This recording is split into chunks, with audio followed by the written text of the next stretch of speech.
Welcome to Drinking Bros, presented by GhostBed.com. Welcome to Drinkin' Bros. It's show 2 of the day. We're here at First Form headquarters in St. Louis, actually Fenton.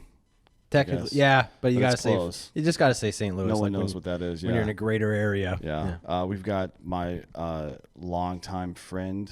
Let's see, I guess we met in 2006. How many years is that? 16. 16. Right? Is that right? Yeah. Math. Yeah. Derek Weida. It's good to be back. Yeah, it's been a while. Yeah. I've been on the show and then I had did a a show. Yeah. And I actually, you know, people do ask when that's coming back. They seem to enjoy it, and I was gonna fire it up because we just moved here. Yeah.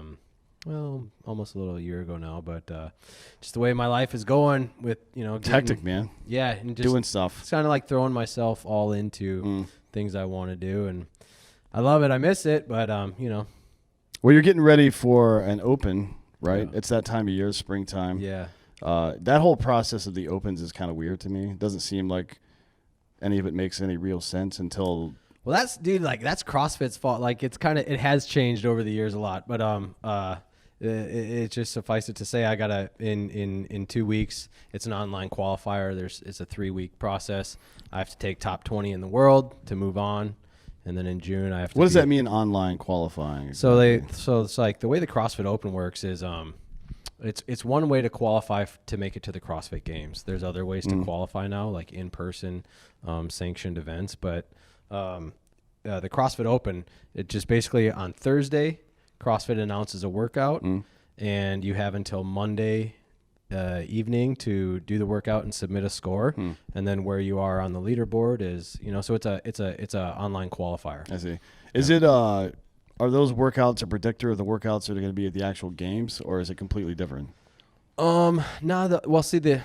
The Open is to make it more confusing. The CrossFit Open is interesting because it's not only a qualifying workout for elite level competitors, but it's also for, like, my mom does the CrossFit Open. Right. And they started it, like, the CrossFit Open is always kind of like the same time every year in late February. And it's sort of like to help gyms and help get people, that early January fitness rush. Yeah. And then you get people to sign up for the gym, but then you talk about the Open, and they have something to train for.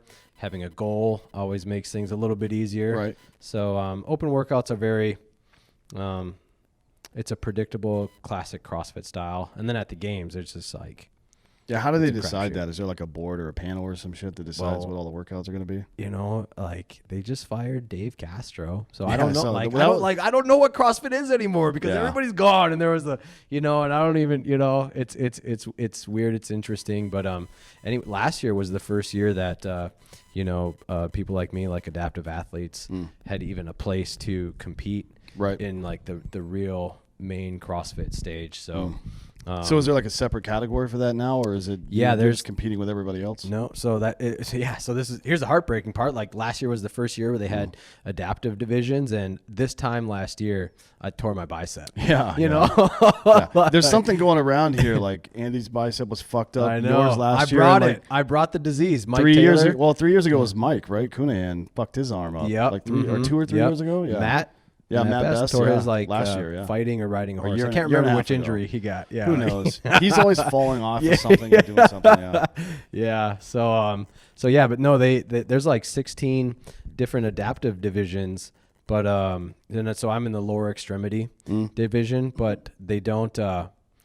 It's interesting. So I'm an above knee amputee. They classify it LE1 through LE5, like lower extremity one being the easiest disability and 5 being the most limiting, and I'm a 4, and so it's kind of like I'm coming into this at a disadvantage, but you can overcome that. So yeah, they don't have it broken down where it's like above knee guys versus. So you're all competing against one another. Yeah, like, and there's some and you know how people are. So some dudes out there with like a toe problem. So like one of the motherfuckers on the podium last year had both legs, and everybody's like, "What the fuck is this?" He's like, so hey, I don't want to, I don't want to be harsh, but it's like when you got a bunch of dudes out there wearing carbon fiber legs, and you're the motherfucker with 2 human legs on the, I don't know. What's up with the leg these days? Are you still, like, you usually, back in the day, you used to go through one pretty regularly. I do, yeah. But I I've been an amputee for 10 years now. Yeah. And you just get sort of like my leg doesn't fit properly right now. Yeah. It just falls right off, and yeah, it's not. You just get sort of used to it. Where are you getting them from now? The VA, yeah. The place in San Antonio or what? No, actually, I try to get in there. So, oh my God, dude, that place is called Center for the Intrepid. Yeah, it's sort of like the top tier. Yeah, I think it took Omar like 3 years to get in there. Dude, so here's the craziest. You want to hear my story of trying to get in the Center for the Intrepid?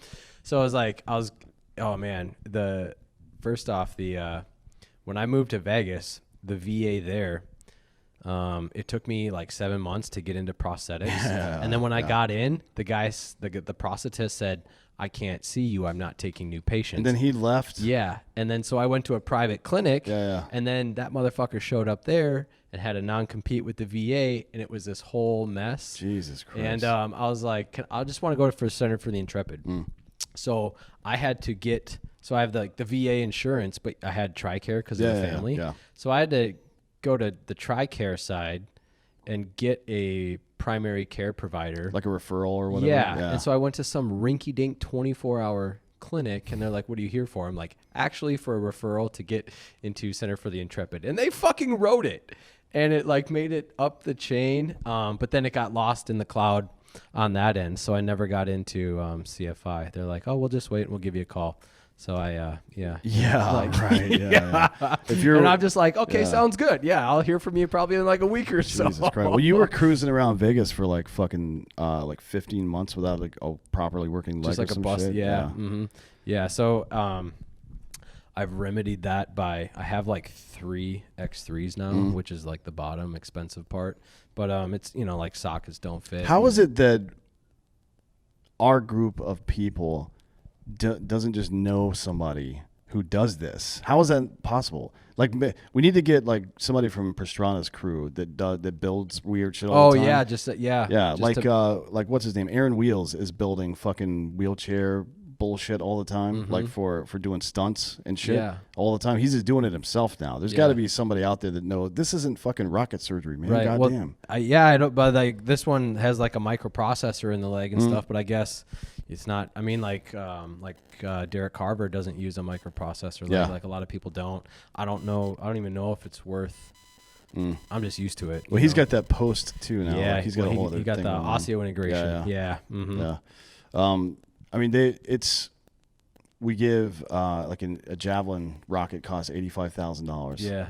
Right. You just give it to an 18-year-old and let him shoot it at some other 18-year-old. But when our 18-year-old gets his fucking leg fucked up, $85,000. Now we don't have that kind of money. What are you talking about? Yeah. All of a sudden they're fucking poor. Yeah. It is. I am spoiled as an amputee. Like my friends that are civilian amputees, man, they don't get shit. No, it's like it's motherfuckers impossible. Actually like write me. They're like, "Hey, do you have some liners to spare?" I'm like, "Hey, I got it good, but I don't got it great. Yeah, no shit, I got nothing to spare, because there's some dry times in the VAs where you don't get care for 2 years, and you need to be prepared for that. Like I got just fresh liners in a box waiting. Yeah. I mean, there's like 50,000 people with lower extremities issues, right? And out of the GWAT, give or take. There must be. There's like 40 or 50, maybe 60,000. I haven't looked in a while, so it may have grown, but that's a large portion of people that aren't being serviced in any kind of reasonable way. And haven't ever been. Like at no point during when the shit happened in Phoenix where people were dying waiting on appointments and bullshit like that. Like, yeah, that's bad. That sucks, and everybody wants to get together and fix it. Yeah. And nothing nothing. The VA's improved to some degree, but and it's not a problem of funding either. Like they're fully funded. It's just complete incompetence all the way around. Like your guy, there's one dude who can do that. We're dealing with this. We're trying to help somebody out up in Washington right now at JBLM. Special Forces people are trying to get in for TBI stuff. There's one TBI doctor for JBLM, not for first group, not for fucking Ranger, not for 2ID, not for the entire goddamn base. There's one dude. How is that possible? How is it possible that you got one TBI guy for an entire military base, one of the 4 largest in the country? Because that's the thing. But regardless of physical catastrophic injuries that happen. TBI is the most common injury in the military. Yeah, it seems like, you kind of like auto signed up for that being a yeah. No shit, like, do you have a TBI? I'm like, I don't know. I mean, like, it's hard to say because I was like a fucking weird guy before I went over there, true, right? Yeah. Like, it's hard to know. Like, I remember taking like those 10-question baseline things. Yeah. I'm like, this is not gonna work. Yeah. Because I'm fucking this. Yeah. I'm not. You're telling me right now when I'm normal, I'm not answering the questions right. So yeah. how Right. yeah. Yeah. Yeah. So what have you been up to lately? Just, I mean, my honestly, my life is so boring right now, and but like just, well, it's exciting to me. Like, and you've known me for a long time. Like I'm just sort of like shut out to the world. I train. Yeah. I mean, it's kind of like everything is going into this run at the CrossFit Games here, and I really like that lifestyle. It's like the training. The training lifestyle, but so like I'm off social media. I'm pretty unplugged from the world right now, and it's been fun. I feel like I'm getting to be myself. Like at some point I got to return to the world because this shit doesn't pay the bills or something like that. But it's like it's been a lot of fun, and I'm learning a lot of things, and but just being maybe I'm a little selfish for a while right now, which I think I've earned. So for sure. And it's weird, like to compete, so like going into this competition, it's like I'm coming in at a physical disadvantage, right? And so I have to make up, like I have to do. It's like, is it possible for me to win the CrossFit Games? Yes. Do I have to do everything? Like, can I screw up anywhere? No. Right. I can't. Yeah, but honestly, just having known you for so long, I don't think you would do it if there wasn't that element of disadvantage intrinsic to the process. Yeah. Like you're just a hard-headed fucking asshole. I know. I was like if it's going to be easy, like, I'm not doing that shit. Yeah. It's like, and well, like other people in the adaptive divisions, they're all complaining about things not being fair. And me and my coach are over here like, dude, let's fucking hurt your feelings. When has anything ever been fair? Right. In yeah. life? That's like the weirdest that, that complaint is very bizarre to me. People say it all the time. Like, well, that's not fair. Like, no, it's not. Like, yeah. Thanks. Water wet. Yeah. Like, congratulations. The fuck are you talking about? Yeah. So that's my update. And it might be kind of like that for me for like a whole year because I have. Well, when are the actual games? So the games are always in late July. Oh, July. But then it's like I have the CrossFit Open, and then the Wheel Wad qualifiers start March 28th, and that's sort of like the fucking adaptive championships. So that'll actually be me versus other above knee amputees.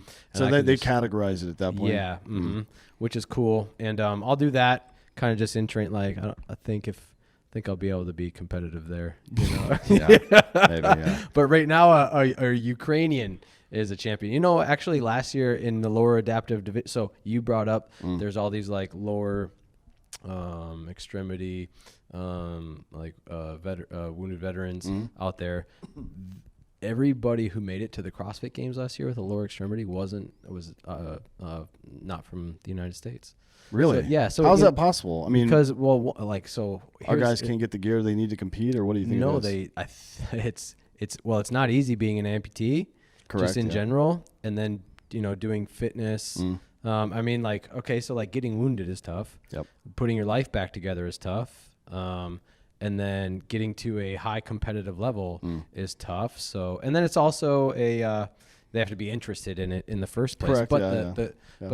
But I found that like fitness and CrossFit specifically in the competitive side, like if you were overseas in a place where you got injured, like you might enjoy this a little bit, Yeah, it's always been counterintuitive to me, people who come back and part of their process of returning to society is trying to calm their life down. I think that's a mistake. Yeah. Right. Your brain is a problem-solving machine, and it's hungry. It needs to be fed. Yeah. And if you just go stack, that's why fucking people get depressed. Yeah. Because you have no fucking purpose in life. Yeah. You know what I mean? Yeah. And you come home, you're missing, and like it's fucking like it. I mean, you went through that. Yeah. You and fucking Billy up just running rampant across fucking St. Paul, Minneapolis in bar fights. And shit. Yeah. It took me a while. Yeah. It took me. I think I got retired in 2009, and I think I started slowing down in like 2014 or so. Yeah. And figuring a few things out, and I actually like started using. I got kind of like threw my life back into fitness, but I thought it was going to be like a job for me. And then just over the years, I met a coach. He got me to start competing, and I've sort of fallen into this role as a competitive athlete now, which is like, it really does like kind of feel, not that I'm trying to fill a void that I lost when I got kicked out of the army. It's just it's the same mindset, you know. It's like, it's not you. All human beings need purpose, right? Yeah, like that's how it is. You and I are very not religious people, right? Yeah, and have always been that way probably since birth. Yeah. But Jordan Peterson talks about it quite a bit, about the move away from organized religion in America has had consequences, and it's not because religion was important. It's because that process of having, like, discovering purpose and then living with purpose is important. Yeah, it has to be. That's what we do as human beings. Yeah, like you fucking. That's why people look at their child and love it. It's not because, why would it be? It's because you now have purpose. Yeah. Like, that has reinvigorated the ultimate genetic purpose in your life. Yeah. That's why people get so fucking elated when they see this little gooey bag of shit. Yeah. You know what I mean? Yeah. And, that's what we did. I ran that nonprofit for a while, The Next Objective. And that was kind of that was like the whole, I've just learned this. And like, and just over the years for me, it's like, first it was like having fun, training and competing in regional competitions and things that didn't matter, but all of a sudden it like started to matter to me, not matter too much or something like that, but yeah. So I want more like disabled, or like I want more wounded veterans competing in these adaptive divisions in the CrossFit Games, because it's healthy for me, it's a good outlet for me, but also like get these motherfuckers, like, get the French off the podium. You know what I mean? Get the fuck. Yeah. Fuck so, Ukraine, I mean, there's divisions for like, upper extremity people, motherfuckers in wheelchairs and shit. And so it's like, you got fucking tens of thousands of hard chargers just kind of like sitting down there, and, it's easy to get lazy and get fat and drink too much and be angry or something like that. And everybody gets into this, a lot of people a lot of people in general have turned that struggle into businesses, like helping other people do stuff, or they become motivational people. I mean, like Carver does. He's working with BRCC Fund and shit like that, and running all kinds of charity stuff. It's not that isn't someone, not that you shouldn't look up to him. He's an impressive human being, but from his perspective, he's not doing that to elevate himself. He's doing it to satisfy himself. Right. So it's not somebody necessarily to be in awe of. It's somebody to look to for inspiration. You can do that too. All the stuff that we do, any motherfucker can do it. You just gotta fucking do it. Yeah. Right. I sort of like wrestle with myself on like my endeavor right now is like, am I being too selfish?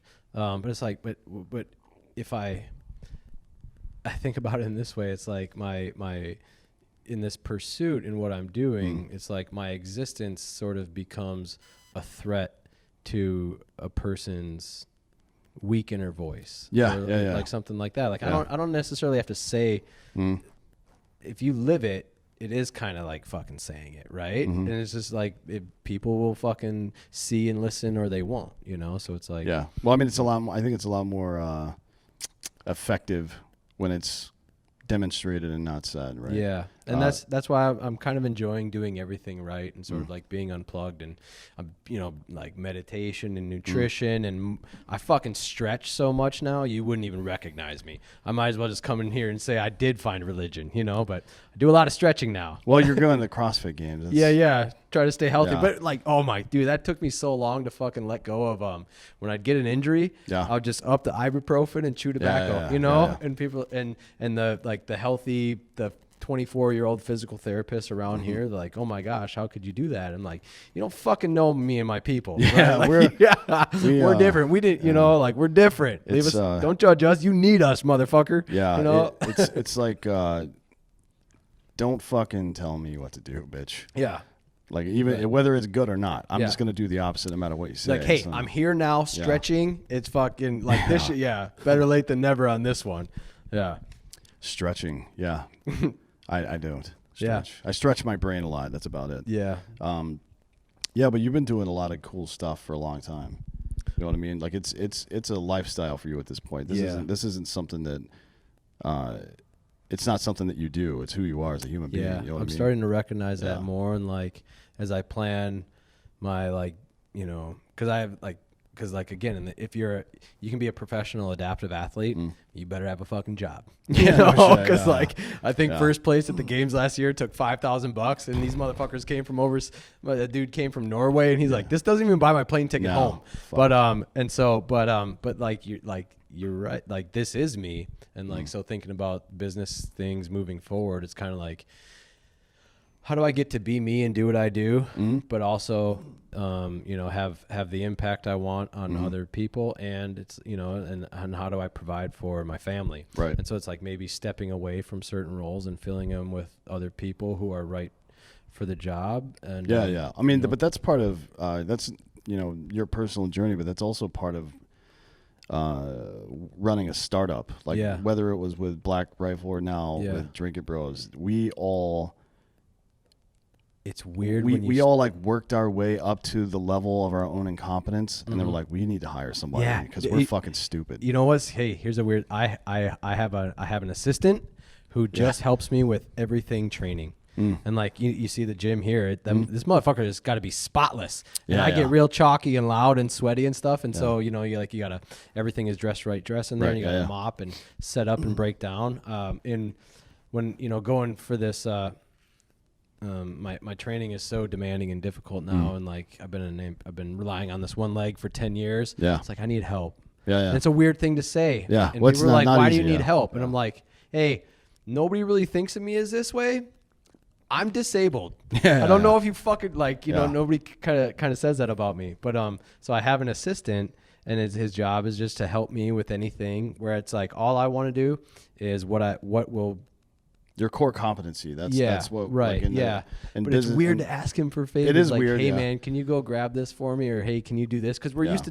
Doing and there's things. still that tendency, even when I hired an assistant, even when we hire people that handle our advertising and marketing and all this other stuff, the merchandise, I still butt in all the time. Yeah, I know. And they're like, hey, fuck off, dude. Yeah. Luckily, she's my fucking girlfriend, so she'll tell me to get fucked. Yeah. If I fuck around with the merch stuff. Yeah. But some of the people, like, they feel like employees. And I'm like, hey, you got to tell me to fuck off if I'm doing stupid shit. Yeah. Because my instinct is to, this is broken, I'm going to fix that shit. Yeah. But I have no idea what I'm doing at the time. It's weird. I don't know. It's different on this side. I had no problem telling people what to do when I was in the Army. Yeah, no shit. But it comes naturally then, right? But on this side, it's like you try. I don't know. I'm kind of like I joined the Army because I'm kind of a fucking pussy on this side when it comes to, and it doesn't really pay off too well for me. Learning to delegate back in the civilian world was definitely challenging. Yeah, like it was easy to give privates and specialists instructions because right. Not because they couldn't fucking quit. Everybody just quit here now. But I don't think it was just because they couldn't quit. It's because I knew they would fucking do it. I mean, that's probably not the case in every military unit, but in our unit, like I suppose everybody was there. They believed in the same thing. So There's always a couple of fucking bad apples, I guess. But for the most part, you knew that person. Like if I tell you, hey, clean this shit up, the fucking first sergeant is coming. He knows that his ass is just as much on the line as mine.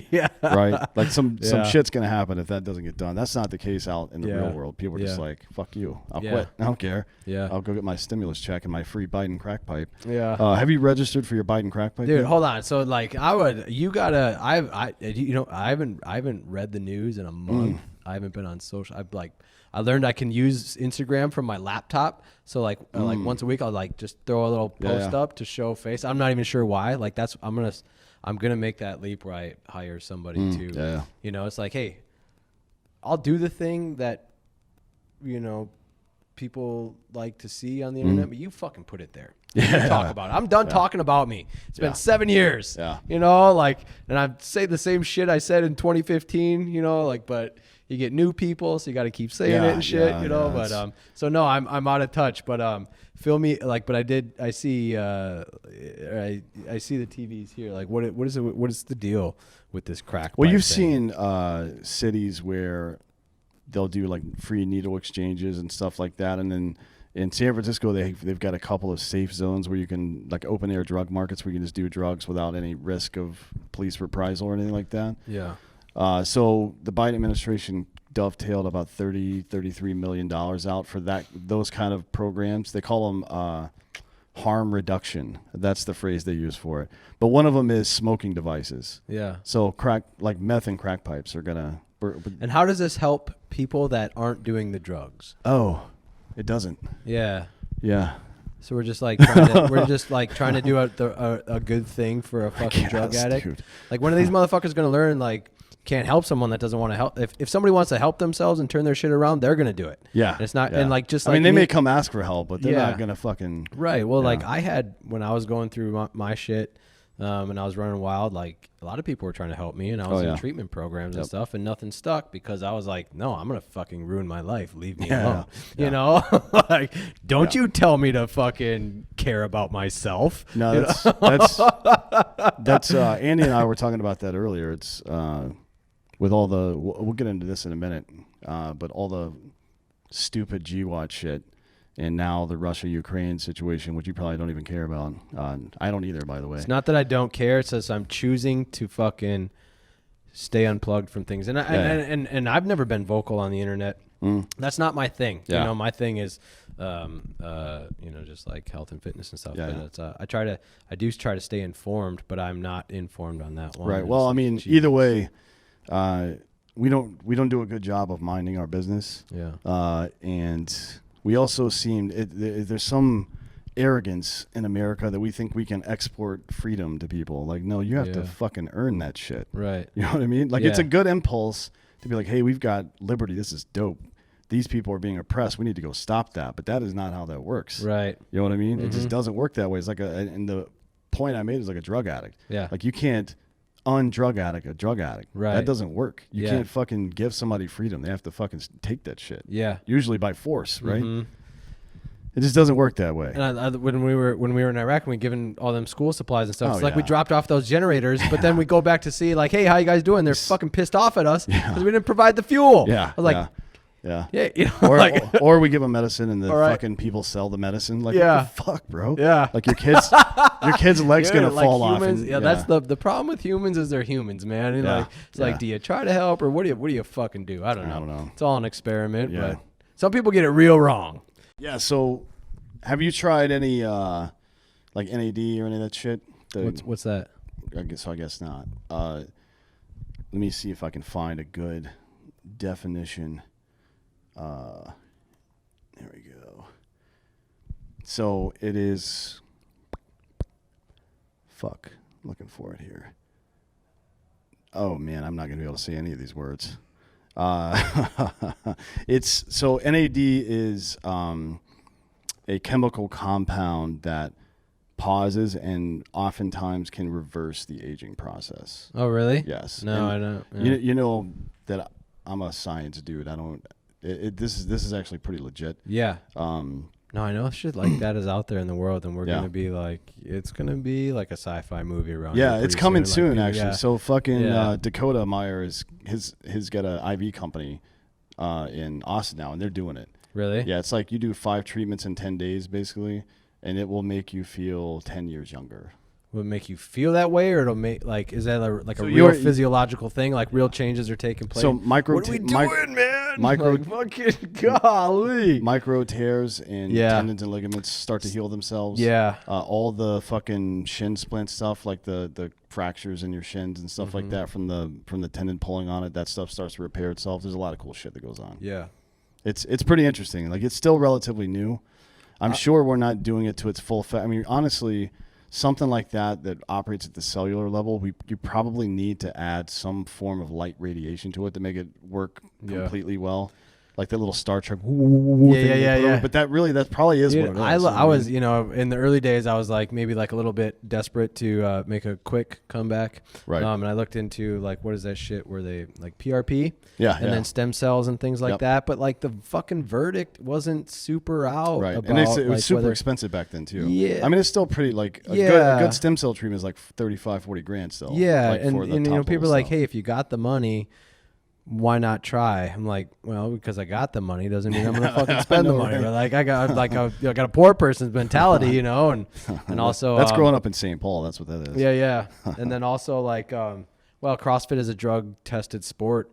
Yeah. And so it's like, I don't think stem cells or PRP would. Yeah, and I don't know the fucking rules about it, but I don't know enough. So I don't know. Yeah, I don't know enough to even like fuck around and dabble. Yeah. I would hate to like do all this work and then also like be me and show up and pop hot for drugs. Yeah, that would suck. People, yeah, you know, it's just like you just because nobody ever knows like, oh, that's a drug for like asthma. They're right? Like, no, you took fucking steroids. Well, dude, like so every year like people pop hot on CrossFit. And they always try to cheat the system and they're taking weird stuff. But like 2-3 years ago, there was an Australian that just showed up and he was like testosterone this and fucking just like the real shit. He didn't even try to hide it. Just taking Deca and shit like that. You know, and it wasn't any weird name stuff. He was just like, fuck everybody. Like, yep, I'm just here for the experience. Hey man, good for him. I'll take my 40. I know that's a boss move. If you're gonna do it, like fuck the little wine that.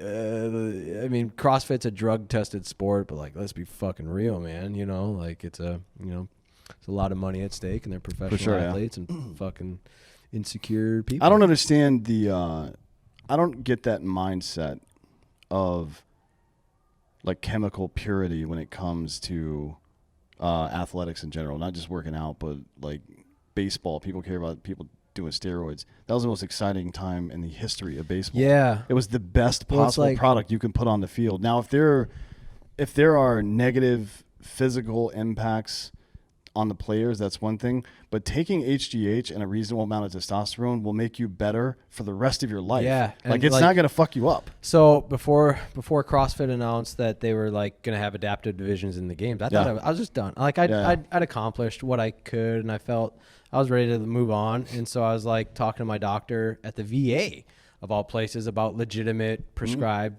like TRT, testosterone. And it's something I'm definitely like 100% going to do in the future, especially not just for just feeling good, but also it's like I am an amputee. Let me get some more horsepower out of this one motherfucking leg I got, and not have to work my ass off for everything. But yeah, even my doctor at the VA was like, you get your testosterone levels tested. She's like, you inject and you run like 750 for your whole life. That's if you don't cross that fucking line. She's like, there's no like all this negative side effect bullshit that people who don't know anything about it talk to you. She's like, it's not real. To be honest, if you're not staying consistently above 900, you're like, if you get above it, it depends on the person. Everybody's a little different, but if you're like up in like a lot of old school bodybuilders, they were up in like the 1,000, 1,100 range and your heart gets bigger and bigger and bigger and then explodes at some point. Right? You can't do that shit. And I got, it's funny because I've loved like fitness my whole fucking life, but I was ignorant and naive to like the prevalence of drugs and until I did that powerlifting stint. Right. I remember that. You gained a fuck ton of weight. I got a quick education in that motherfucker, and just learned how. Like, do you think you could just lift weights and get big? Like, no, you're eating like 15 fucking meals a day. Dude, that shit was hurting. And like, I remember watching you eat, and you just like had this miserable look on your face. I'm like, why are you doing this, man? Well, because I'm a fucking goal-oriented person, and when I became an amputee, I said I was going to pull 500 pounds off the floor.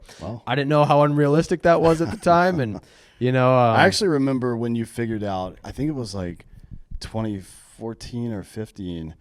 You're like, man, I've been trying to get to like 185 and I can't do it. And then you like text me like, I just realized that I don't have a leg. Yeah. So I can't do that until I'm looking at myself and I look 185 and I'm like, yeah, there's like 40 pounds missing off your body, asshole. I know. Yeah. But that's stuff that normal people don't even think about. Yeah. Like until you have to experience it, you don't even think about that shit and how much effort. Like people, I bet there were a lot of people who saw that transition from lean CrossFit Derek to powerlifting Derek. Like, man, what the fuck happened to him? Yeah.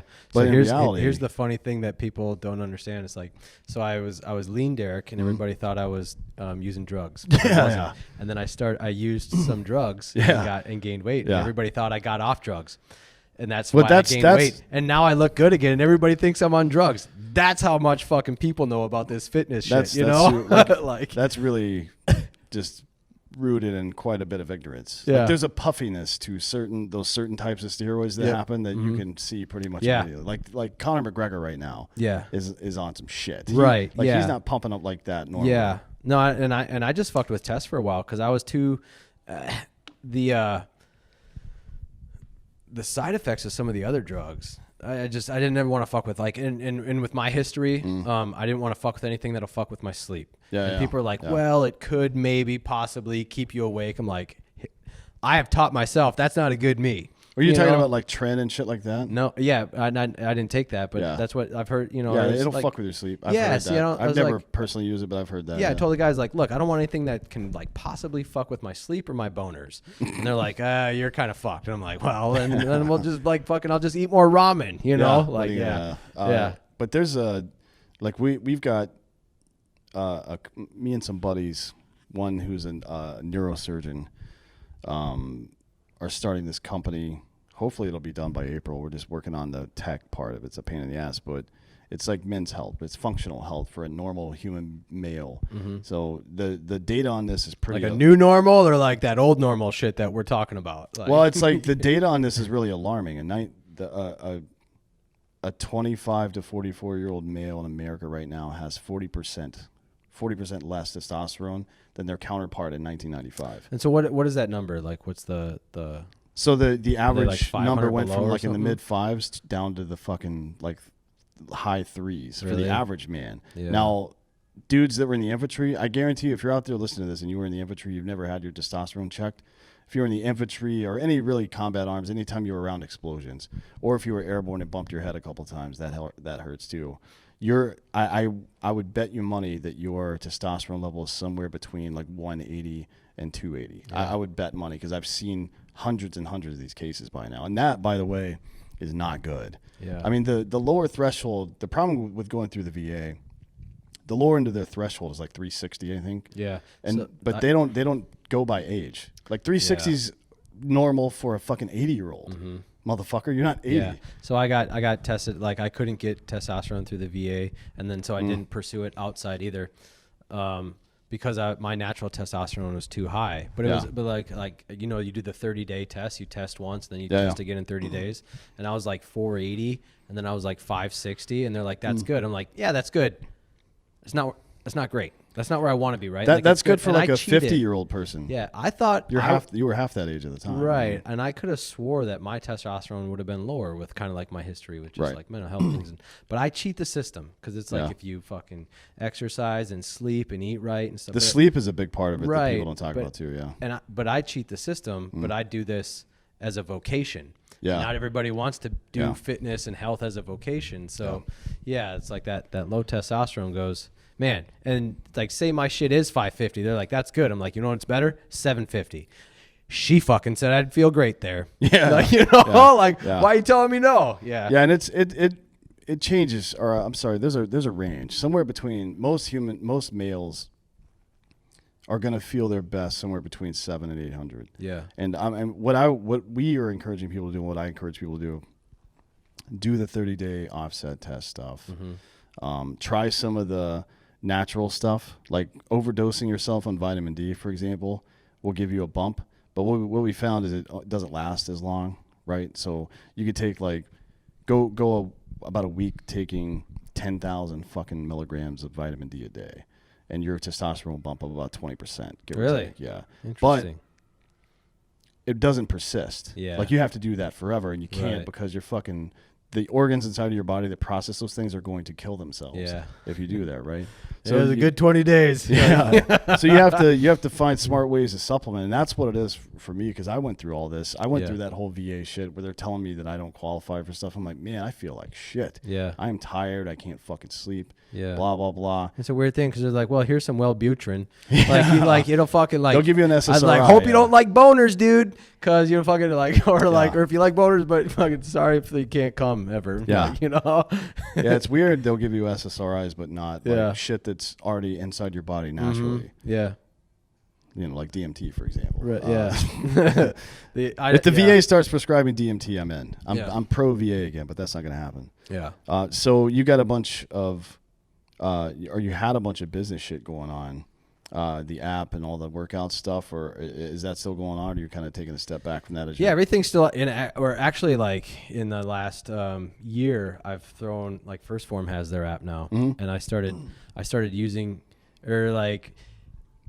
I'm in 2015 or something like that. I did that like American flag grilling video, and it was like I was like, Mr. Fuck your macros, and that lifestyle worked for me for a long time. And I still think not counting your, like, you don't have to count your motherfucking macros, right? But last year when I tore my bicep, I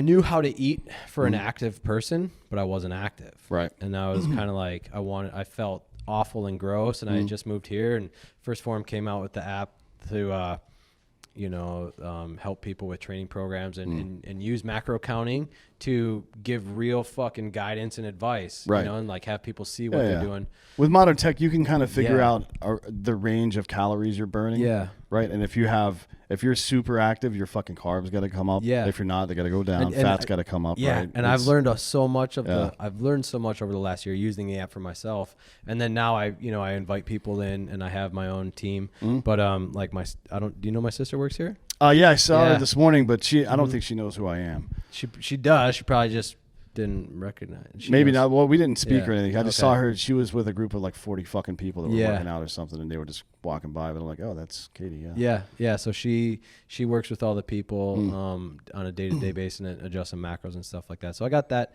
and that's up and running and doing well. And I'll always sell training programs on the website. I'm just not taking the time to create content to promote it. Yeah. I mean, yours are right now. Your training programs have always been extremely low priced. I know. Like extremely low price. Sometimes, I was just doing some shit. Yes, I was doing like if you go back and do the math on it. I was doing my mobility yesterday. I know, and actually, I think but you know me, I would give it out for fucking free. Yeah. But I was actually just thinking yesterday, and I was like, you know what? That shit ain't fair to me. That shit ain't fair to me. But also, kids. And they're so good. Yeah, those programs are great. And the thing about monetizing it in a good way, I mean, you can still be responsible, right, and not fuck people over. But the thing about monetizing and building it bigger is that, one, you are able to create more of that's already helping people. So it's helping people. You create more of what's already helping people. And two, it kind of helps, and this is kind of negative, but it helps box out all these stupid assholes that just write down a bunch of bullshit. It's like fucking motivational speakers and shit. Like, shut the fuck up, dude. Yeah. Like, it's like going to business school and having a guy that's never run a business teach you about business. Yeah. Like, you can teach me how to fucking make a Gantt chart and shit like that and organize things, but you don't know what being an entrepreneur is. Right. Yeah. It's not the same thing. And there's a lot of grifters. I think maybe in the supplement and workout world, there may be more grifters like per capita than any other industry that's Does a grifter existed. Just mean like a piece of shit, or what's a grifter mean? Somebody that doesn't know what the fuck they're talking about. Yeah, man. God selling damn snake it. oil and shit I know, like that. yeah. They're just trying to get people's money. Yeah. You know what I mean? It's like it's people who I hate, like, there's literally nothing different from what I do on Instagram to what some fucking dumbass never did nothing person just talking out of fear posts on their Instagram. Like, we say the same shit. So it's like, but that's because they listen to people that have actually done it and then parrot it. And and one of the things have been enjoying for a while is like, just kind of, it's like, hey, we can say the same things. We can read the same things. Do you do the same thing as me? Yeah. Do you do the same thing as me? Right. Like, but how do you fucking communicate? But it's like, so like, I'll just like, I don't like bashing other companies or something like that, but like fucking Beachbody, tons of motherfuckers out there. Nobody's getting actual real help. You know what I mean? Yeah. And like fitness is a weird thing because the actual real help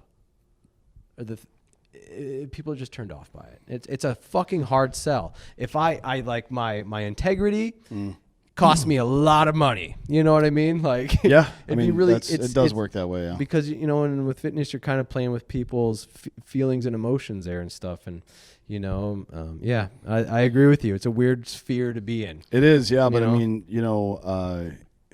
over time, it seems like most legit people are able to carve out a good niche. I mean, like First Form's a good example. Almost every supplement company that exists is white labeling some bullshit that's made overseas, and they have no idea what's even in their product. They have no idea. Yeah, you know what I mean. And then you got influencers now. They're like, I just came out with my own brand. Yeah, like, I'm no, like, you didn't. you show me the lab. You and 37 other motherfuckers have the same product. Exactly. You came out with your own sticker, motherfucker. Yeah. It's what should we call it? Rage. That is so creative. Yeah, hell yeah. And like they don't. For me personally, especially when it comes to stuff that's affecting people's quality of life directly, it would be really hard for me to pass something along that I didn't know for sure was good. Yeah. Because I mean, I am a bit of a sociopath. Like we can, you and I could go fuck some people up right now. It wouldn't be a big deal. Right. But like actually fucking people up, like Yeah. good people. I think that's a weird thing that's hard to explain to people that haven't been in super violent situations before. Yeah. Like the difference between that violence gets turned on when it's necessary, but for the most part, it also exposes you to how bad life can really be for some people. So you develop a level of empathy that I don't think a lot of people understand. Yeah. In my, like what I do for work, and that's hard because like exactly that. Like I want to know for sure. I want to believe in something before I share it with other people. Yeah. But I don't do the same thing I did 5-6 years ago. I've learned better. Yeah. But it's like what I did then got me to this level. Right. And then I had to learn better. So it's like, hey, you don't have to do what I do today.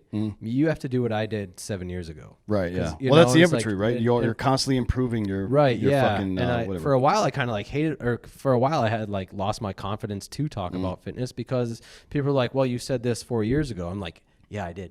I just know." And then now I'm just like, "Well, you do what you do until you learn better, right? And you try to like be open and communicate with that. Like, I'm sorry that." I mean, it's not like I intentionally misled a motherfucker or something like that. Right, It's just like, hey, I do things. People are like, well, you don't drink BCAAs anymore. I'm like, well, no, I don't. Right. And there's nothing wrong with that. I do something a little bit better. Yeah. You know? Well, I mean, it's the fitness thing is also, I mean, not only is it a kind of journey of discovery, but it's also capturing a moment in time. Like maybe that's something you needed then that you don't need now. Like, so the purpose isn't just to teach people.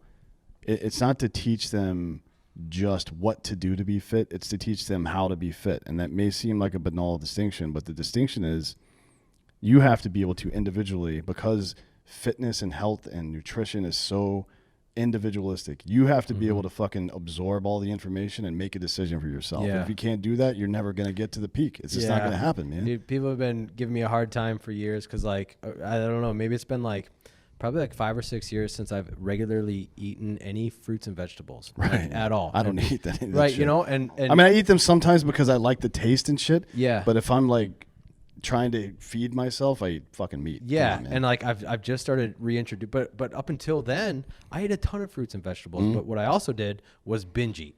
Like binge and purge type shit. I had like really unhealthy fucking habit with that, you know? And then I kind of found like the way I've been eating the last 5-6 years, people are like, that's not healthy. That's not fit. I'm like, yeah, but it's stopping me from binge eating. Like I have broken that fucking habit of like borderline eating disorder shit, you know? And now I'm starting to introduce fruits and vegetables back in, and people are like, wow, this is a new Derek. Who are you? I'm like, shut the fuck up, motherfucker. It's just like, but I had to do what I did.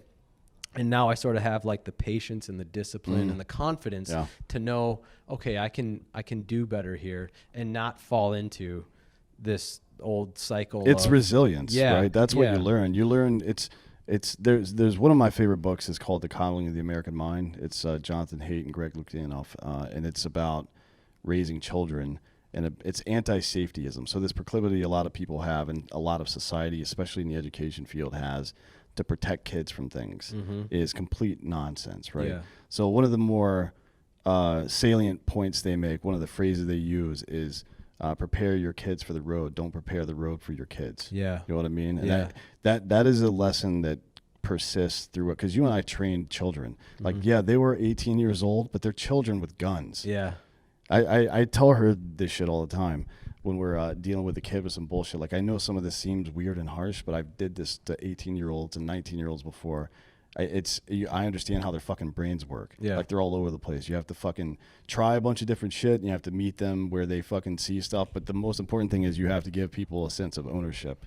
Yeah. You know what I mean? They have to feel like they're contributing to their daily life in some way. Because if you don't feel like that, then you're a fucking miserable cunt all the time. Yeah, man, it's a fun, and I got the boys, Max and Jack there, and they're 3 years old, and it's like it's an interesting when it's like when it's your kids and you're like, all right, I I'm like really emotionally attached to you. Yeah. But I gotta kind of fucking be a dick. Yeah, a little bit. Yeah. But it's for your benefit. Yeah. And I gotta run the risk that you fucking hate my guts for a while. But I promise you, when you like grow up and mature, you're gonna be like, oh wow, Dad, did you do all that for me? I'm like, goddamn right, boy. You just gotta send him. Just gotta send him to Tim Kennedy School and let him beat him up. Fucking I think I'm gonna hire Tim to beat the kid up every now and again, just like pop out of the bushes when he's like waiting for the bus to whip his ass. Yeah. So he'll either learn how to fight or run. You know what I mean? One of the two. Yeah, get real fast. Yeah. It's what do we say in the Army? It was like, you're gonna be smart or you're gonna be strong, bitch. Yeah. It's gonna be one or the other. Choose. Yeah. So it's been really good to watch your whole process, particularly the good parts, obviously. Yeah. But like being on the other end of it, even the bad parts are really informative. Yeah. You know what I mean? I think that's something that I know you're not. Well, you are kind of a writer. I don't think people really know that, actually. Low key, somewhat intelligent or something like that. Yeah, not low key. You're super smart, but at some point you got to put all this down in a book, right? Yeah. Because I hate to throw it on you, but it's almost like you got a responsibility at some point to do that because of all the shit you've been able to endure. It's something I think a lot about, and like people ask me, they're like, "When are you gonna write a book?" And the way I'm, and in my eyes, I might not be putting words on paper right now, but I am. Like, I'm writing that. Like, let me do something where I feel like. Or I was talking to a guy here today, and he's like, "What are you doing? Why are you doing this?" I was like, "Well, why don't you do this yet?" I was like, "Well, I have to accomplish something first." Right. And he's like, "Drink, you've already accomplished so much." I'm like, "Yeah, not to me. I don't know if like we're different." No, I haven't, and I'm not chasing. It's not like that I'll never be happy or something like that. Like I know, but that's something I would love to do that, or I will do that someday, 100%, but me, when I do something, I'm all in. So I got to make sure I can pop smoke for a little while. It'll be like a 3-year off-grid process in the fucking woods or some shit. Yeah. I mean, that's exactly how I'll fucking do it. I know it is.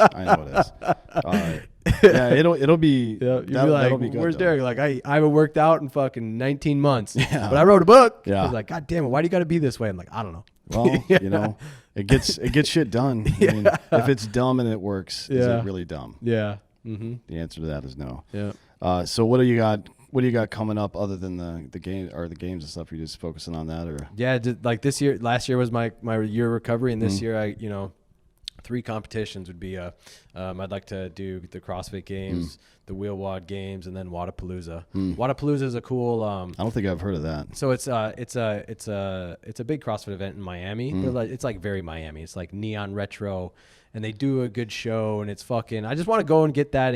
I'd like to go and do that one time before and I don't want to put like an expiration date on my CrossFit competitive career or like say what I'll do next or when I'm gonna keep like writing a book or remember how much I used to run. Doing stuff at the right time is important. Yeah, but I mean? Staying fully focused and invested. It's just going to be a year of training and competing and kind of laughing because, like I said, I haven't had a off season in over a year, and my next off season won't come till next year. Yeah.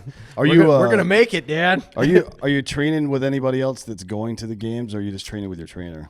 No, I'm training by myself. I have my coach is remote, and I have that assistant. So, because there's nobody lives around here that's kind of like my peer or something. There's like an adaptive athlete. Sometimes I throw down with Will here at HQ as a friend of mine.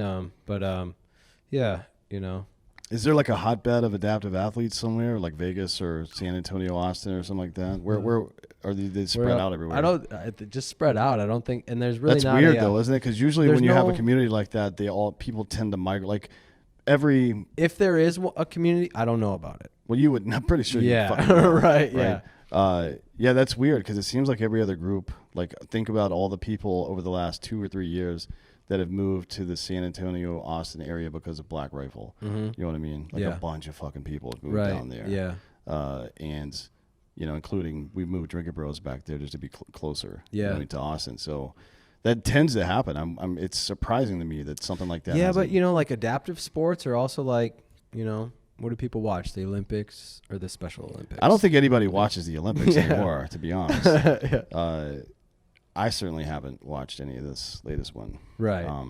But yeah, or it's like okay, when the World Cup comes out, like people watch men's soccer or women's soccer. Like adaptive sports is women's soccer, and like but there's a cool the same people run like the programming for all of the different competitions and stuff, and it's getting pretty good, and like adaptive CrossFit has come so far in the last 3-4 years, and it's becoming like this really legitimate fucking thing. And in 5 years, it'll be. And if so last year before the Open, I reached out to a bunch of I don't know what I can say on shows anymore. Do whatever you want. I just call them fucking cripples. I call myself a cripple, and I was like, I reached out to everybody, and I'm like, hey, you should think about this CrossFit shit. It's about to be really fucking cool, because like just people who worked out and had like that competitive look in their eyes, right? But they weren't in CrossFit. I was like, just give it a shot. Yeah, and a lot of them did, and they fucking love it. And now they're like throwing themselves in more. Well, I mean, it's no matter how good the product gets, it only really matters if people are looking at it, right? Yeah. So I mean, if from my perspective, what I would probably do if I was in that situation is something, what 30 for 30 is on ESPN? It's like 30-minute documentaries, basically. Yeah. That's what I would be doing. I would be doing like short form documentaries on the athletes that are involved in their stories and shit, because that's what's going to make people watch. And then they like, when you have the context of knowing that Derek Weida went from fat high school kid to super good athlete to fucking paratrooper, soldier, infantry, to wounded veteran, to amputee, and then to fucking professional athlete. Yeah. Then you have context, and what you're seeing on the screen is like, oh shit, I'm actually watching something real happen right now. You know what I mean? This isn't just some asshole working out. This is a dude that's fucking done a lot of shit to get here. Yeah. You know what I mean? And I see that, and I believe it, and I feel like I don't know a different word to say besides legitimize. Like my life is legitimate, but and so I gotta fucking get there, and I gotta do a good job. The better I do, the better that goes, the more impact it has. And that's why I like this, like shutting everything down in my life. I was like, I think I have to do this, this, and this to get there. And people are like, well, what if if you're not talking about it, you're not like, why don't you be a little bit more fucking patient? Well, you got to get there first. Yeah, right. Yeah, I mean, it turns out it takes a lot. You know, like So I was like, I understand. Like, I like. But you can't. First things first. You can't do the media part. Yeah. Like you can't. It's not like the hair club for men. You can't be the president and the fucking customer at the same time. Yeah. Somebody else needs to do it. It probably needs to be. And that's Andy, what I was. To be honest. That's what I was saying about like when we were talking about hiring more people. It's like, hey, let me do the fucking thing. Yeah. I'm gonna find some people to tell the story. Yeah. You talk about me. Say whatever the fuck you want. Just what and I'll write the story and you share it. You know? Yeah. I mean, that's something we should probably start looking into, because it's getting bigger now. Yeah. And we're at the point now where the GWAT is officially over, and all of the fucking goodwill or political capital that we had to get people help is gone. Yeah. Nobody gives a fuck about any of us anymore. Yeah. Now we're like, we're a potential future threat, I think, is how the government sees us now, instead of an asset, which is what the reality of the situation is.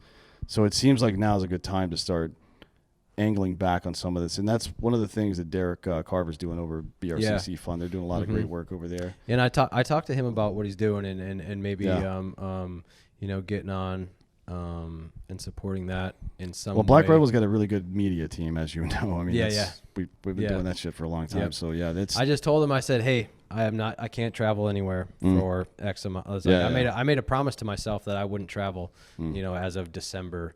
And he's like, hey, we're going to Fort Bragg. I'm like, Derek, stop tempting me, man. Like, I want to fucking go. Yeah. But I made a promise to myself that I was gonna try doing things this way. Right. And I'm gonna fucking see that through. Yeah. So. Well, I mean, it's just a matter of, finding the right time for it. Yeah. And Black Rifle, I think they're an official sponsor of the CrossFit Games. Probably too. Still, who knows? So but they're official sponsors. They're public now. So yeah, I know. Yeah, I don't know if you saw that. Yeah. Evan gives his speech for the company to go public yesterday morning, and then the last line he says, he just looks right into the camera and goes, "And I'm so fucking excited on live television." Nice. I was like, there we go. That's how we've been doing this the whole time. We may as well keep doing it. Yeah. Fuck. Yeah, it's fun.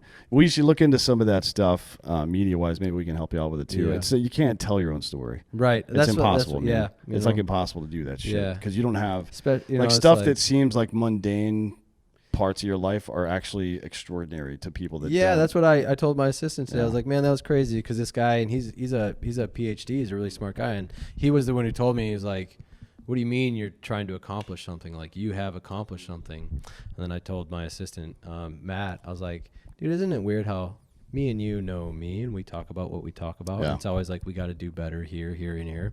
And these people kind of see a different story a little bit. But all we see is like what we need to work on. You know, like we don't. It's bizarre. Like having another person tell the story from now on. Yeah. You know.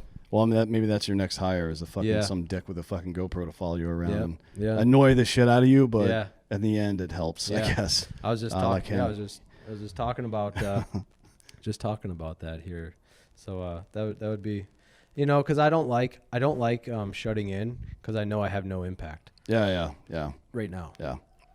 But I mean, sometimes you got to. Right. Yeah. But it's like I would like to have more. I would like to be more of service than I am being right able now. to get there without having to be directly involved in the production or publishing is the goal, right? Right. You got shit to do. Yeah. If the goal is like impact and just like if you know how we are, we like to help people. Yeah.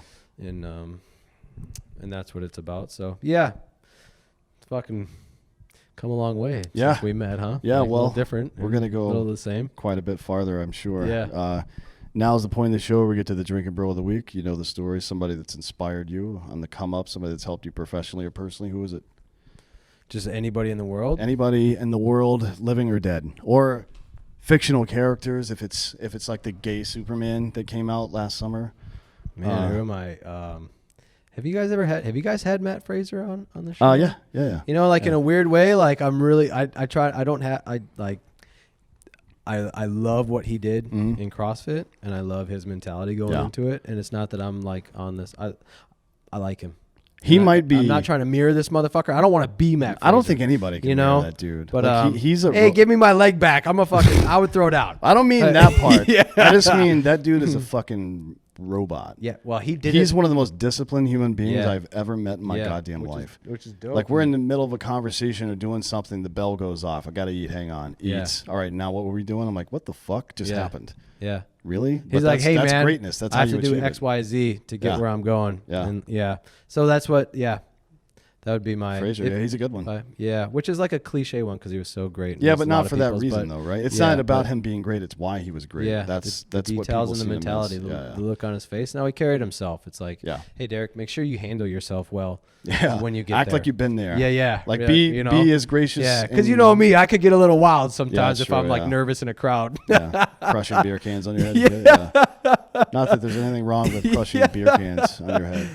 Well, cool. Let me know when you're done with all this horse shit, so I send you some seltzer and we can get fucked man. up. I'm gonna come down for a visit and hang out with you guys. Whenever you're on recovering from all this crazy shit, we'll get hammered when you need to do some life living. Yeah. That's what I'll have that day. Yeah. All right, cool. Thanks for coming, buddy. Yeah.